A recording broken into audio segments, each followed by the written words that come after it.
also wanted to add a back piece to it, or like a back lace-up feature. So I cut a long strip of that excess fabric that I had to also sew together on the machine.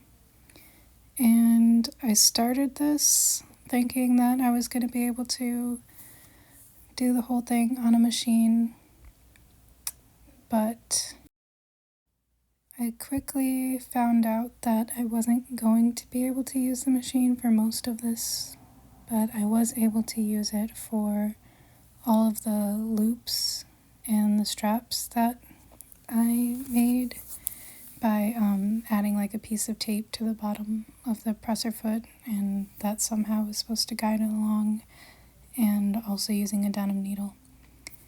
But yeah, you see me here, I can use the machine for these small parts in kind of the thinner areas where there's not much going on, but that was pretty much the extent of what I was able to do on the machine, and the rest was done by hand. So here I am seam ripping the back open, just where I was going to insert the other 8 loops that I made, and also the long leather cord that I'm using to lace up the back. So here are the finished pockets that I did, and I used the other pocket lining to line these ones as well. Some of this was done by machine too, and the rest of it I was able to do by hand.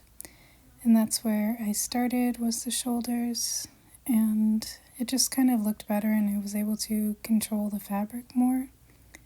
So here's the finished toggles and the progress photos. Yeah, this was a process, so I didn't really end up recording a lot of it because, yeah, I was sewing by hand and it took me a really long time. And it is definitely not perfect. The pockets are off center, but honestly, I'm proud of myself for doing this. Here's the finished product.